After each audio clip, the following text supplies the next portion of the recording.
There he is. There's my guy.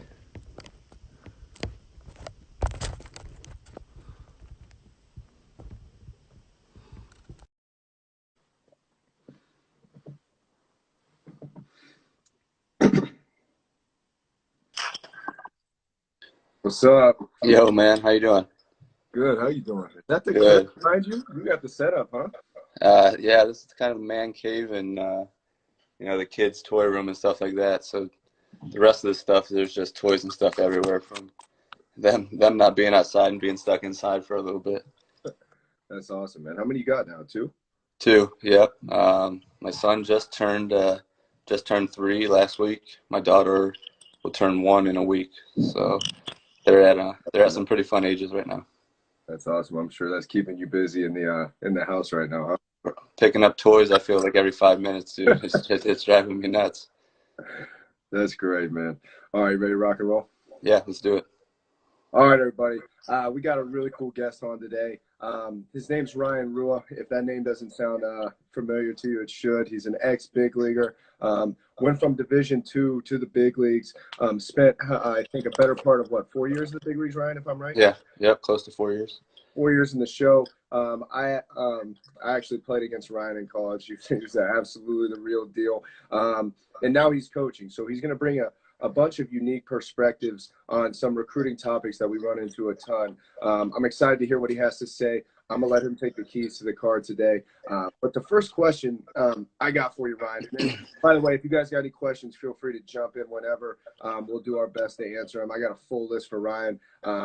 Just because of his unique background. But any questions you want, just type them in the bottom. We'll do our best to answer. So my question is, Division II, the big leagues, how'd that happen? Now, what I mean by that is, do you feel like you were under-recruited in high school, or were you underdeveloped in high school? It's usually one or the other. Yeah, no, I was definitely very raw. I was underdeveloped, both physically and mentally. I think I matured a lot both my freshman, sophomore year of college. Probably graduating, I was probably 5'11", 160. Wow. Was tiny, and kind of had some D3 offers, Mount Union, Heidelberg, Notre Dame College, some of those schools like that. Um, Lake Erie came along down the road. Was in the process of going D3 to D2, which kind of intrigued me because that was my only D2 offer. Mhm. And at the time, I had the opportunity to go in and play shortstop right away from the first time I stepped foot on campus, which to me was a huge thing. And at T3 now, we talk a lot about that with our players. Yeah, it's cool to go D1. If you're going to sit for 3 years, why would you not go D3, D2, and possibly play your freshman or sophomore year? Kind of a big talking and teaching point for a lot of our guys. We talk about it as well. That's awesome, man. That's great stuff. I know the weight room is huge for you. I know when I played against you, you're an absolute tank. You weren't 160, so I'm sure the weight room played a huge part in that as well. And you're into that. You do strength and conditioning now as well, correct? Correct. Kind of, I've always enjoyed kind of the nutrition aspect, the weightlifting, the science of being able to kind of develop your body and your muscles and stuff like that. So the T3 aspect of it, I trained there the past 3 off seasons. If a lot of you don't know about T3, we're up in Avon, Ohio, probably 20 minutes west of Cleveland, on the lake. Probably one of the premier training facilities in Northeast Ohio, Northern Ohio. Um, but just an athlete kind of developmental place where we develop these young athletes from anywhere to the ages from 8 to pro athletes like I was, or football players that are in there, Browns guys that are in there and stuff like that too. But we start out with mobility stuff. Being mobile is huge. I didn't know a lot about that when I was younger. Our coaches, our staff do a great job of your specific sport and keeping you both agile, mobile, and strong at the same time. So that kind of aspect of it now, the fitness kind of industry, is really what gravitated me towards going there and doing what I do now. And it's kind of replaced baseball and that passion I had for baseball, for that fitness, nutrition's kind of taken over for me. That's phenomenal stuff. Yeah, if you're up north, make sure you're out there checking out T3. It's unbelievable, man. That facility. You still got the blue turf out there? Yeah, yeah, it kind of stands out. It's kind of Yeah. our calling card. It's pretty cool. We go out there once a year, man. It's top notch. So if you're up north, you got a chance to check it out. make sure you're going out there. But you kind of hit on it a bit. My next question to you would be, speak on Division II. Now you kind of hit on. A lot of guys think it's D1 or bust. So I talk all the time about the amazing baseball we have in the state of Ohio. I'm not sure what the Division II is kind of split up, but when we were playing, the GLIAC was absolutely loaded. And then Division III wise, I mean, it was some of the best baseball in the country, I think. I think we have T3 in the country. But talk about Division II and why it was right for you and your experience at the Division II level. Yeah, I think, the campus life, there wasn't much to do. So I was solely focused on baseball, and I had a good group of friends and great recruiting class that came in with me as freshmen that, that's all we did really. There wasn't a whole lot to do. The campus was small, the surrounding cities were smaller. So it really, if I didn't go to Lake Erie College, I wouldn't be in the situation I'm in now, or, have been the past couple of years. So that kind of helped form me, the person I am, and kind of got me thinking differently. Coach McGee, who's at Wittenberg now, was my coach there. An Amherst guy, went to Amherst like me, and he kind of instilled that work ethic. He didn't let us take days off. He didn't let us take reps off. You were there. It was baseball or nothing, pretty much. And you see a lot of guys get weeded out, and it's tough. And if you don't like baseball, and you don't love it, enjoy it, eat, breathe, sleep it, it's probably going to be tough for you. And that's probably any college you go to. The D2 route for me, and you hit on it, we were playing Ashland, we were playing Grand Valley State, Saginaw Valley State. Those schools, to me, compete in the MAC with other schools. Teams like Mercyhurst in Pennsylvania, teams like Seton Hill in Pennsylvania. We were playing top-notch Division I caliber players and teams that I think could go out there and compete in the Big Ten or even the MAC. But yeah, I think a lot of people do get wrapped up in that D1 kind of talk, and it comes down to if you can play right away at D1, hell, go play D1. That's awesome. I'm not taking anything away from that. I am a little biased, and I'm sure you are too, because we played D2 and D3. But I think from a standpoint, to me, it was I want to play right away. Where do I have the best chance to play right away? I don't want to sit for 3 years and waste those 3 years of my career away and then say, oh, maybe I'll get to play my junior, senior year. So it was tough on the decision part, but Lake Erie, turned out to be the best thing that happened to me. I mean, there's so much good stuff there, man. I couldn't say it better. I mean, I always say it's like college baseball is a job, man. You just hit on it. Like, you're grinding all the time. And if you're not going to play, man, then you're basically getting a job. You're doing a job for no pay. And so I couldn't say it better, man. Go where you think you're going to play right away and where you think you could still go to school if life doesn't work out with baseball. Because right. Me and Ryan both will tell you we went Division II in the smallest towns in the history of Ohio. And if we had to change it, we wouldn't do anything different. All right, man. So the next thing I got for you, another unique thing about Coach Rua. When I played against Coach Rua in college, he was an All-American shortstop. He was the best shortstop in the country. And I think now not all of us are going to play in the big leagues, but I think this is an important subject to speak on because Coach Rua was the best shortstop in the country in Division II. And then he had to when he got to the pros, he saw other shortstops that we were talking about yesterday. Like, oh, this may not be for me. So I think a lot of guys in high school, most of the best players on the team, you might be a shortstop, center fielder. But when you get to the next level and you're competing, whatever that next level may be, and you have another talent here, you may have to have some defensive versatility. And I can't say this for sure, but I would assume, Coach Rua, the reason other than your bat, you had such a long professional career was your ability to play multiple positions. So talk about that experience going from All-American shortstop to playing just about everywhere in the show pretty much. Yeah. I played shortstop and pitch all, high school, college. That's all I did. Luckily, as soon as I stepped foot in Arizona for rookie ball, I saw those other shortstops that came from all over the country and, Dominican Republic, all over the world, Venezuela. And it was an eye-opener for me. You think about kind of being a big fish in a small pond, and then you get out there with people from around the world, and you're like, wow, this is the real deal. And it wasn't a thing for me to get negative or, kind of pout about, but that versatility right there from the get-go was a reason that I made it to the big leagues. If I would have stayed at shortstop or tried to stay at third base, I probably wouldn't have been able to do it. So yeah, that versatility, high school, college is ideal. It makes it easier on coaches. Coach knows, manager knows he can plug you in or give someone else a day off, and you can play 3, 4, 5 multiple positions. Um, you're more valuable than that guy that can play one. And you've seen it over the years as the big league games kind of developed. Guys like that, Ben Zobrist, Joey Gallo type players like that who can do it all. That's awesome, man. Great stuff. All right. Well, we got a big leaguer on, man. I always got to ask this question. Talk about. I want to hear about two experiences. Talk about your first big hit and then your first big league bomb. Tell me what that was like. First big league hit. I think we were at Houston, and I was playing every day in the minor league, so I was hot. So I came out. If I was getting a fastball and it was in the zone, I was trying to kill it. I think I started out 0 for 3 with some good swings, and I think it was my fourth at bat. Ended up getting a slider and shooting it to right for a base hit. I think everything leading up to that day in that game, that 24 hours was super nerve-wracking. And then you get into the game, and it's what you've been doing your whole life. It's easy to say that, but everything kind of takes over, and you just play.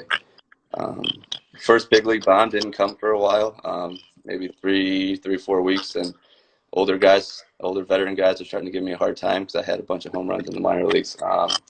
But it ended up being a good at bat in Anaheim against Houston Street. Fouled off some tough pitches and got a fastball, and ended up being a go-ahead home run, and we won ended up winning the game the next half inning. So pretty cool experience right there, being able to do that and making that my first one. That's awesome off Houston Street, man. That dude was a stud. He was an ex-Longhorn, right? Yeah, ex-Longhorn. I think he might be there coaching now, helping out with Tulo and maybe another guy or so. They're helping out on that staff. That's not a bad staff to go and play for. Yeah. Oh, that's good stuff, man. Well, let's stick on the big league stuff for a second. We'll get back to recruiting here in a bit, but talk about. I want you played with some stars, man. So if you want to give me more than a few guys, one or two guys in this answer, I'm going to ask you about the best of each of these two questions. But let's start off with who's the best pitcher you ever faced? I know that's tough for you to say, playing 4 years in the show, but the nastiest stuff you ever faced. Yeah, I mean, even from spring training where you're playing some interleague teams you don't play every once in a while. Guys like Kershaw in the National League, Sale, obviously. I'm trying to think. Blake Trinan, who's pretty much unheard of. A lot of people don't know about, but dude just absolutely gave me fits. I'm trying to think who else. Chapman and Andrew Miller. Those guys being as big as they are and left-handed, you don't see that every day. That's awesome. What pitch does Trennan have that was on Pitching Ninjas all showing it? What's his go-to? It's pretty much a 98 to 101 kind of screwball. It's just a power sinker that just takes off. That's incredible. Yeah, I was literally probably getting some pinch hit at bats in some games that were out of hand in the ninth against him, and it was just like sitting there for 3 hours and coming in trying to face that was a lot of fun. That's awesome, man. All right. Got two questions on the hitting side. Best overall hitter you ever played with or played against, for that matter. That's that's a good one. I think with Adrian Beltre, no doubt. Didn't matter first inning, ninth inning, blowout game, whatnot, playoff game. He wasn't taking a pitch off. His preparation, everything he did, unbelievable to me. It's why he'll be a Hall of Famer, no doubt. Playing in the AL West for 4 years, 5 years on and off. Chris Davis from Oakland was phenomenal to me to watch. His strength. You look at Seattle with Nelly Cruz and Robinson Cano, unbelievable guys to watch. Houston, obviously, with Correa on the upcome and Altuve, two more awesome guys to watch. And then LA, I got to watch Trout, Pujols, Ohtani. I mean, it was play against those guys and watch those guys what they do and make it look so effortless was a lot of fun. That's cool stuff, brother. All right, well, someone just asked my next question almost word for word. It may be Gallo, but who's the dude that if you guys sit down with some popcorn and watch Take BP, doesn't have to be the best overall hitter. Is that Joey Gallo? Who's the dude that's hits you've seen in BP that just puts on a show? Yeah. Joey's probably one of my better friends that came up through the minor leagues with me, and we stay in contact, almost daily, weekly. But that guy is, it's unbelievable if you haven't seen him. From the time he, stepped foot in our Texas organization, it was something no one ever seen before. And we beg him and we get on him all the time to get in the home run derby. Because if he did, I would put a lot of money on him that he would win it, because it is something special. But yeah, I would say definitely Joey for sure. What's the first ball you ever seen him hit? That's the question. Guess me. God, I mean, he's killed some balls. I know BP in Texas, he's hit some on the roof, in right field on that overhang. It's almost, over the roof out of the park. So you can't even judge the distance. I know we had our social media guys tweeting it and doing stuff like that. Just stuff like that that blows up on the media nowadays. But he was doing that kind of stuff in BP, and he's another guy that's come such a long way. I think a lot of people forget how young some of these guys are, that have been in the league for 4 or 5 years already. Phenomenal talent for him to be able to play center field, 6'5", 6'6", and 240, 250 pounds and move and do the things he does. He's one of the bright young faces of baseball. Good stuff, man. It's always cool to hear perspective of guys that have seen it firsthand. All right, let's get let's get back to the high school development recruiting scene. Talk about T3, man. You hit on it a little bit earlier. You just started latching on. As a coach. So talk about your experience going from player to coach and what you guys are doing over at T3, the mission you got going on over there. Yeah, I was kind of asked to step in, kind of help, coach, do lessons, train some guys in the weight room and stuff like that too. Bob Beck, the director of baseball over there, has done a phenomenal job of bringing in players and getting that organization going. We're still one of the younger organizations that are out there now, with close to 300 kids and 18 youth teams from 8U to 18U. The future is crazy bright, and we have some crazy ideas of what we want to do up there, and it's really exciting. I wish I could kind of talk about it, but I'll keep it to myself for right now, and hopefully those things do happen down the road. But I think Northern Ohio doesn't get as much love as Columbus and Cincinnati, which is kind of one of our teaching points. Whether you don't play with us or you do, we want you in that building training with our trainers, the best trainers in Northern Ohio, the best training facility in Northern Ohio. And that's a big point for us too. I can talk about some of the guys that have been in and out of there baseball-wise, that I'm sure like Gavin Earhart, who's an unbelievable talent, who you talk about and you'll see in a couple years. Troy Sudbrook, who's on the radar right now for PBR, who's 6'3", 185 utility guy. He could play every position. I'd say by the time he graduates, he's 6'4", 200 pounds. Swings it from the left-handed side. And then we have guys that travel from like an hour away, like Sam Slottick from NDCL. Oh yeah. Carter Villavot comes in, some Ohio Elite guys. I'm trying to think. It's just I want to be around the best high school players and help those guys as much as I can is my kind of thing. And I know that's kind of Coach Beck's thing, and our general manager Jeff Sudbrook as well. Those guys, we want to bring in the best talent, whether you play for us or not. We understand that, but we want you to train there is our main thing.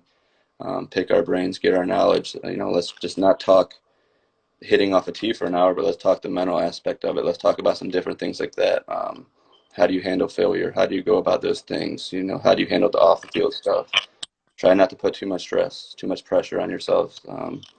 Dealing with, coaches or parents, whatnot, that give you those stress and that pressure. And just trying to have those kids, stick with it, develop an awesome work ethic, have fun with it, and let everything kind of take care of itself down the road. Man, I keep telling myself I'm going to chime in here, but you're absolutely murking it right now. So I ain't got much more to add on that. That was perfect.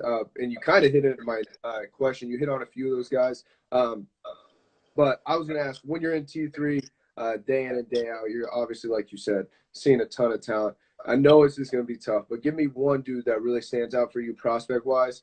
It can be Gavin, Sam, Slottick, Carter, any of those guys. Give me one guy that I know you love a ton of them. Give me one that college coaches need to know about, and that's going to be on the scene in the next few years.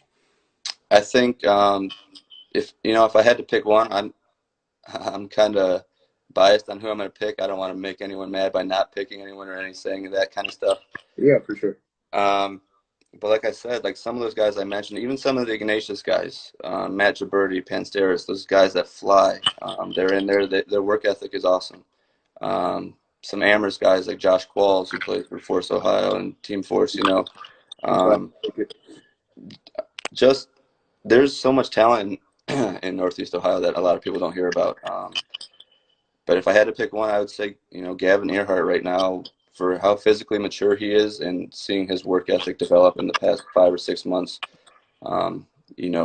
with me in the cages, in the weight room. He's super talented. Obviously, I think the pitching aspect is his calling card right now. Mm-hmm. But, man, I'm excited for a lot of people to be able to see him swinging as well. I think he's definitely a D1 two-way player. He can run a bit too, right?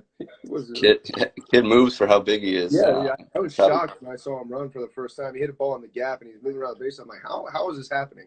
Yeah. He's crazy athletic. I know they're going to want him on the football field for how big and physical he is as well. So try to keep him as mobile and as athletic as we can. That's awesome, man. All right. Shifting a bit more into the recruiting scene.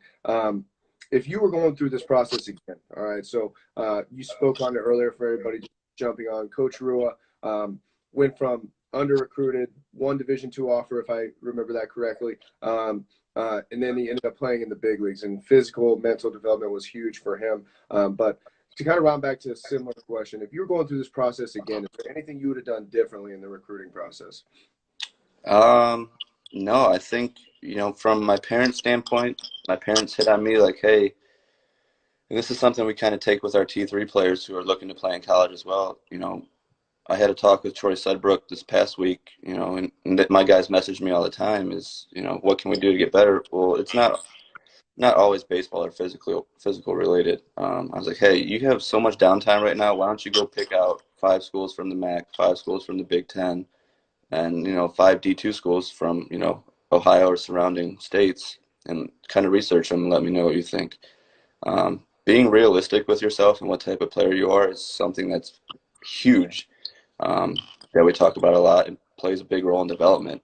If you're not a D1 player and you're thinking, I'm going to go to TCU or I'm going to go to Texas, you're hurting your chances a lot to play somewhere else. But yeah, I think being realistic, researching those schools that are realistic to you, seeing if they have your major, if you enjoy campus, getting on campus, emailing the coaches or, trying to get a hold of the coaches and set something up, going to a prospect camp that they hold, getting in front of those coaches any way you can, is only going to better your chances of playing at that school that you want to go to that fits right for you ultimately. Phenomenal stuff, bro. Phenomenal stuff. Being realistic is really hard. It's really tough for players and parents, but when you do conquer that domino of being realistic, then you open yourself up to so many options, man. Like the world of D2, D3, junior college, it's another one we haven't really hit on, but JUCO baseball, you guys got a good one up north in Tri-C. In Sinclair, a lot of people know is the winningest program in the state of Ohio over the past 5 years. So there's a lot of good baseball out there, and I don't think either of us are saying, like, give up on the Division I dream. That's not what I'm saying, but be realistic. Trust guys around you, like Coach Rua or any guys on your staff, guys that have seen it for a while, and just be honest. Ask them where they think you fit. Work like hell, and if you're honest with yourself, you're going to find some really cool schools that you might not have otherwise seen if you're waiting on, like you said, TCU to email you back. But that's great stuff, man. All right, so this is from our executive director, Chris Valentine. Great question. Who's the most inspirational coach you've ever had? Man, I shout out my coaches all the time, from travel ball when I was 11 to high school ball to college, to even guys in the pros that, kind of change your mindset and help you think differently. Every single coach I've had played a role in, me getting to the big leagues, and I believe that 100%. And I think, going into college, knowing I had a really good chance to play shortstop every single day the first time I stepped foot on campus, if I had kind of a lackadaisical coach that wasn't on me all the time, I wouldn't have become the player and kind of developed that work ethic like I did. So if I had to say anyone, Brian McGee, who, like I said before, is Wittenberg's head coach now, was a key aspect in me transforming, more so mentally, but that mental thing kind of led into me, wanting to work harder physically and get stronger, get faster, and do that kind of stuff, take more reps. And with the facilities at Lake Erie, it was tough. We made way of what we had, and I know you're the same at Tiffin too. But it was baseball 24/7. So Brian McGee and the facility at Wittenberg. If you haven't seen that now, their new facility is it's a D1. It puts a lot of D1 schools to shame. But he was a key contributor in helping me get to where I got. That's great stuff, man. I remember I love Coach McGee now, man. He's my absolute boy. I get to see him all the time over at Wittenberg. But when he was coaching you guys, man, who was that right hander you had? Big physical dude. Last name Beach, I think. Yeah, Adam Beach. Right? Yep, still one of my best friends. Yeah. Yeah, see him probably twice a month still. He's down in Cincinnati, but we mess around, play Fortnite together, and do that stuff. Dude, yeah. I'll never forget. I pieced up a ball pretty good off him, and he didn't like my reaction. And the next time he put one right between my numbers, and I took about a half step.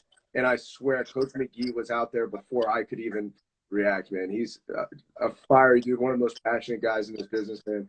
I'm sure he fights like hell for his players, man. He's such a good dude. 100%. He wanted you to play the game hard, but you played it the right way. And if you put someone else's career in jeopardy like that, he was there to stick up for everyone. I just got a question. Yeah, I did play at Tiffin at the same time as Kyle Robinson. K-Rob's my dude. If you know him, say what's up. I miss that guy. Such a great guy. But just hearing you talk, I hadn't planned on asking you this, but since we're just with your answers are so phenomenal, talk about young guys, like what they can start doing for the mental game wise. Any books they should read, anything, because obviously I didn't know this before going into this, but just hearing you talk, it sounds like the mental part of the game and maybe the mental part of life was such a huge part of your development because physically you always, once you got there, you were good enough for those guys, but it sounds like mentally you took some steps in pro ball. What are some stuff from the mental side of it that you would recommend to young guys? I think if you're a good player, you play every single day. When I got to the big leagues, I was kind of a utility guy, face lefties and stuff like that, gave guys a day off. So that mental aspect for me didn't really come into play until I got to the big leagues. And it might have been too late for me. I put a lot of pressure on myself when I wasn't playing to say, hey, if I play tomorrow, I got to have a good game. And if I didn't have a good game, then it ate at me more. So like we talk about with our young guys, try to have as much fun as possible. You're going to put pressure on yourself because you're a good player and you know what you're capable of doing. But the aspect of having fun, enjoying the game, don't ever let that get away from you. I think that's such a huge key that isn't hit on a lot. Whatever you go 0 for 4 doesn't mean you can't go 4 for 4 the next day. You have a bad day of BP, that doesn't mean you're going to have a bad game in the next hour. You hit bad in the cage, 2-3 days out of the week doesn't mean you're going to have a bad weekend in that showcase or that tournament. Different things like that. Stay confident and know what you can do to the best of your abilities. At T3, we kind of brought on the aspect of confidence breeds confidence. If that 4 hitter, those 1 through 4 hitters have confidence in that 9-hole hitter, that 9-hole hitter is going to have more confidence in himself. Same thing on the mound. If the ace or the closer has confidence in that long reliever or middle reliever, he's going to have more confidence in himself. Different things like that aren't really talked about with the youth game, but kind of keep it simple and not try to overwhelm them too much. Is kind of the things we're talking about. I mean, that's great stuff, man. Yeah, I always tell. I work with hitters as well, so I don't do much of the pitching side of it when talking about the mental game. But hitting, man, it's like people get so caught up in batting average and what they did last game. And I always tell guys, it's like, all right, man, let's just say your worst season's 300 and your best 400. Like, you're going to end up somewhere between that. Like, if you try to ride the highs and lows of that, it's just going to eat at you, man. You're going to lose what you said, the love for the game. And if you just play the game with that passion, man, and just realize that it's all going to even itself at the end, you're going to save yourself a ton of sleep. But yeah, we got a question down here. You hit on it a little bit earlier, but a guy asked, how old were you when you started to get actually recruited? And for you, it sounds like it happened pretty late. Yeah, and I think you can kind of attest to this too. With us playing at the same time, the showcases and the PBR stuff, there wasn't much of it. So a lot of that was doing it on your own, summer ball, high school ball, and doing a lot of that kind of self-recruiting on your own and getting yourself out there to coaches and stuff like that. Different kind of winter camps and stuff like that I would go to at Oberlin College with, Coach Abrahamowitz and stuff like that, and he would bring in different coaches to see you and stuff like that. But I would say it was probably late into actually middle of my junior year. And luckily it worked out to me that I was able to find a school that fit me personally and was able to let me play right away. And that process happened pretty quick. Now, you fast forward 10, 15 years down the road, it's a different game. There's showcases, there's online videos of you can put out there whatever you want. Just different stuff like that. But I mean, what you guys at PBR do and being able to get, you don't have to be a super uber talented kid to get out there and do what you do. You guys are going to put everyone out there and give everyone their fair chance of being seen. And that's kind of what, we're looking at T3 and some different ideas we have too. But, I believe solely, and I heard this when I was playing too, you don't really think about it, but there's so many D2, D3, JUCO, NAIA schools. If you have a love for baseball and you're willing to work at it, there's a school that'll have you play. And I think you can attest to that and kind of you believe in that too. There's so many schools that a lot of people don't think of. Obviously the D1 schools get all the limelight and stuff like that too, but just being able to, trust yourself, do what you got to do, and put yourself in the right situations realistically is huge. Absolutely, man. I mean, that's such a good point. I'm kind of disappointed myself I didn't bring that up earlier with all the recruiting time we've been doing, but there's a place for everybody, man. There really is. Now, I mean, there's different types. Like if you go to, like, for example, I coached at Otterbein when I first started coaching Division III, and we had a JV program with 20 dudes on it, and we coached those dudes like they were going to start for tomorrow. And you saw some guys that just died off, but the guys that really worked at it, we saw so many guys that went from a JV program, they got physically developed, and by their senior year, they were a factor. Or you got to walk out with your parents on senior day and have those special moments and be a student athlete. And there's a place for everybody if you want. And you hit on it perfectly. When we played, if there was a college coach in the stands, you're like, what? What's he doing here? Like, yeah. There was nobody at our games. And now with this world, I mean, what you hit on being proactive in your own recruitment process. Yeah, guys like us, yourself, T3, there's guys that will train you, there's guys will give you exposure, but at the end of the day, you got to take some ownership of your own recruitment and do all the things you just said. And if you do that, there's going to be a place that's going to let you play, man. That's phenomenal stuff. All right, I got one more question for you. I don't want to take up too much of your time. I'm sure you're boys to pick up with the little kids now. Yeah. But at home right now, some guys don't have access to a facility right now with what we're going through. What advice do you have for players at home? How can they get better? You hit on the mental game. Let's talk a little bit more physically. If you were playing the show this year, what would you be doing right now to make sure you're going to be able to hit the ground ready to go once baseball does start? Yeah. You talk about, if you stay ready, you don't have to get ready. Obviously, baseball is going to start back up at some point. It's not the fact of, it's whatever you do. You take time off, it takes that much more time to get back into it. All these high school players, youth players for the past 3, 4, 6 to a year have been busting their tail to get in the situation that they're in right now. And, unfortunately we're in this situation with, the coronavirus and stuff like that, where baseball's been put on a hold and life's been put on hold. But the simple stuff, especially at home, balls off the wall, throwing tennis balls off the wall, no gloves, staying fundamentally sound, working on your hand-eye coordination, both from a fielding perspective and hitting perspective. Um, I was never a huge tee work guy, until I started doing these lessons and helping kids out and seeing a different perspective of it. The tee is a great tool, and you don't need anyone else to help you with it. It tells you what you're doing wrong right away. You being able to coach and correct yourself, the earlier you can understand that what you're doing wrong just helps you to become a better player throughout the years. Um, so, I mean, from baseball standpoint, anything hand-eye coordination to keep that going that you've built up over the past couple months, getting ready for this season. The tee work aspect of it, a tee and a net. If you have, a friend or a parent that can soft toss to you or side toss to you, different stuff like that. It sucks right now because everyone's inside, and the weather's starting to get a little bit nicer. If you can get outside, run, push-ups all day. You got so much downtime now.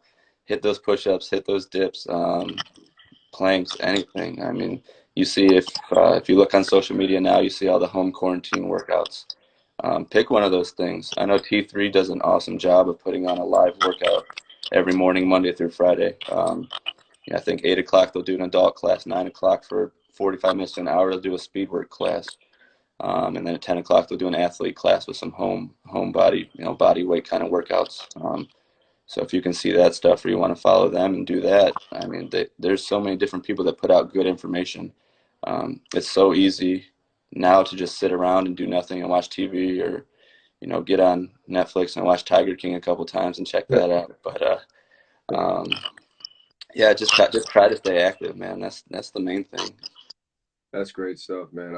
I second all that. The other thing I have my hitters do, which I think can help too, is if you just Google different pitchers and put an umpire view, you can set that up on your TV and just work on your timing off a live pitcher, like going through your movements, stuff like that, if you don't have access to it too. So just seeing a pitcher helps, and just being able to move off him. Because the hardest thing to get back is timing. And if you can get that, keep that where it's at, then you're going to hit the ground a little bit better. But great stuff, man. Well, I can't thank you enough for being on. I didn't know what to expect from you. This was absolutely freaking fire. If you got anything else before I let you go, you got anything else you want to put out there? No, man. Like I said, I didn't know what to expect either. I'm glad you reached out and we were able to do this. But like I said, from a standpoint of what you guys do, we at T3 are very impressed. We applaud you guys and being able to help out the youth game and help out those guys get to the next level. And it's fun to watch you guys grow, not only in Ohio but on a national level too. But yeah, no, I was super excited, and it turned out really well. Yeah, this was great stuff, man. Well, I'm going to be up there quite a bit, man. We need to hang out because you can just drop some knowledge on me, man. So let me pick your brain some more, but I appreciate it, Ryan. If you ever need anything, reach out. It's great talking to you, brother. Sounds good, man. Thanks, Jordan. Yep, later. Later, bro.